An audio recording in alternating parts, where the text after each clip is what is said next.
The race for mayor of Manchester is beginning to take shape. Mayor Joyce Craig has opted not to run for a fourth term and may be turning her eye to higher office. So that leaves a wide open contest to fill a corner office at City Hall. Alderman Will Stewart launched his campaign this last week and he joins us this morning on Close Up. Alderman, thanks for being here. Thank you for having me. So as we start off, tell us a little bit about who you are and why you're running for mayor of the Queen City. Well, I'm running for mayor because I can think of no better reason or no better ability to positively impact the city that I love, the city that I chose nearly 20 years ago to start my career, to put down roots, and to raise my family. Also, combined with that, I think my background in economic development and my tenure as an alderman who has delivered real results provides me a unique set of abilities to be able to both tackle the challenges facing the city and to open up new opportunities. I think the question on a lot of minds for Queen City voters is, what's the next mayor going to do about the homeless situation, and what might they do differently for Mayor Craig? So, to you. Sure, and it's an incredibly complex issue. You know, there are no easy solutions. If there were, they would have already been, I think, put into place. But I can say, the approach that I would take would be, one, to get all of the players who are involved in the homelessness sphere to agree on a goal. And I'm not sure that's in place right now, but I think, the goal needs to be, we want to end homelessness in Manchester. Right now, I think we're doing a lot and we're doing some good, but we're really addressing symptoms instead of, talking about more upstream abilities of what we can do. Second, I think we need to bring all of the parties together and to better align their efforts. Again, a lot of people are doing a lot of things and they're making some progress, but they're not really aligned. And we have a lot of players who are playing in the sandbox too. We have the state government, we have the local government, we have the nonprofit sector, and the faith-based sector as well. But sometimes it's a case, to use the biblical illusion, of the right hand not knowing what the left hand is doing. And third, we need to go upstream and really work harder to prevent more people from falling into homelessness to begin with. Your work at the Stay Work Play organization, which helps retain young people in the state of New Hampshire and attract them to New Hampshire as well, puts you in contact with a lot of businesses. Do you feel like downtown businesses have been really heard when it comes to this homeless crisis? Because some of them feel like they've been shouting into the void there and nothing is happening. Certainly, and my work at Stay Work Play, certainly by attracting and retaining young workers here in the state and the city. My time at the Greater Manchester Chamber of Commerce has put me in very close touch with downtown business owners, and it is a real concern. I mean, this is their livelihoods, and it's also people's lives.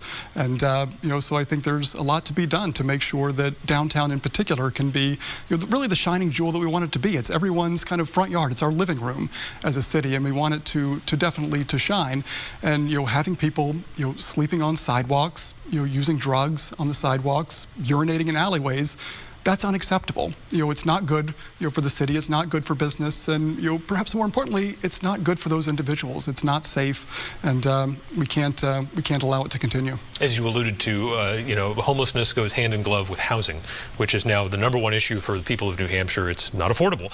So, what's your plan to add more affordable housing in Manchester? So, I think there are a number of things that we can do. I will start by saying that right now we have a good start. There are about 2,000 apartments that are somewhere in the development pipeline right now. So that's a great start, but we need to do more. Some of the things we can do are to update our zoning ordinances here in Manchester and require, for one example, less parking, to be required for some apartment buildings, because the more parcels, part of a parcel you dedicate to parking, that's the less that you can build on. I think we can, further relax our accessory dwelling unit ordinance. This is something that I worked on a few years ago to make it a little bit easier for property owners and homeowners to maybe build out a basement or a carriage house or a garage to put in a studio apartment. Again, we can make that a little bit easier to do. It's not easy. Again, like homelessness, it's a very complex solution that doesn't have easy answers, but there are things that we can do, to push forward, can and should do. Right. And obviously a lot of people moving to the city as well. And part of Manchester's story over time is all of these immigrant groups coming to the city, kind of climbing the ladder and attaining positions of power. Do you think the city's doing a good enough job of integrating its new Americans and getting them enough opportunities, and not just to thrive here, but to be a part of city government and, being hired by the city as well? No, I don't think we're doing enough. I think we are starting to see it, and it's a good start. But I've said that, from an economic development perspective, and looking at it through a structural racism lens, we're really losing out on not better integrating, the new Americans that we have in, all across the city. It's something that we have. It's almost a tale of two Manchesters. And to really thrive, we really need to lean in to this incredibly diverse and rich source of talent, that we have. Not just the different languages and cultures that they bring to the city, but the different skill sets that I don't think we're fully utilizing. And look, the companies based here in Manchester can't hire people fast enough, and we have an incredible pool of talent, oftentimes just being underutilized, unemployed or underemployed. That if we could take more advantage of, we'd be better off economically. You're the parent of a school-age kid. I'm curious for your perspective on this debate over parental rights and how that might affect your leadership of the school side of things. Sure. So it's certainly as a parent of a sixth grader at Hillside Middle School, I'm very interested in what takes place in schools. I also recognize too that schools have a unique role to play, and educators are professionals. I'm not a professional educator. I know a little about pedagogy, but I don't pretend to be an expert. And just like, I wouldn't want input on maybe how to design a bridge or fly an airplane, I trust our professional educators to teach students. Let's talk about commuter rail. This is something that has been a discussion for a long time in New Hampshire politics. The pandemic, though, may have changed work forever, and we see ridership not as high as it used to be. Does that alter at all how you would approach this concept of trying to get the T all the way up here to Manchester? Look, I think, whether it's the T, whether it's intercity or inner city bus service, we need all the transportation options that we can get. We're part of a network. We're part of a global economy and national economy. And to be connected, to Boston, which is, the biggest hub in the Northeast, I think is a good thing. The more connections we can have, the better. So that statewide $782 million price tag doesn't scare you off at all? It's a big number, certainly, but I try to keep some perspective too, and knowing that the recent widening of I-93, was more than that. And we have to look at things not just as cost, but what's the return on investment? And like anything, I think rail is and has been proven to be across the country and across the world an economic development driver. It's an investment. If I give if I can give somebody $1 and get $1.10 back, take all my money. There's a lot that any mayor would want to do. Speaking of money, though, do you think the citizens of Manchester need property tax relief? I think right now we need relief from all of our cost of living.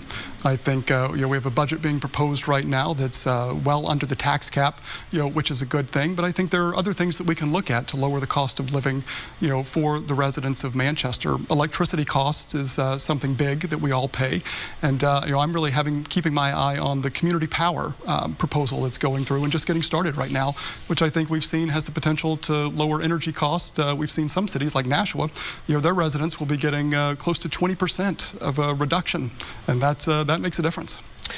There's been a little friction between Mayor Joyce Craig and Governor Chris Sununu. Of course, the state and the city don't always see eye to eye on things, and when she has felt she needs to fight and make a point, she's done that.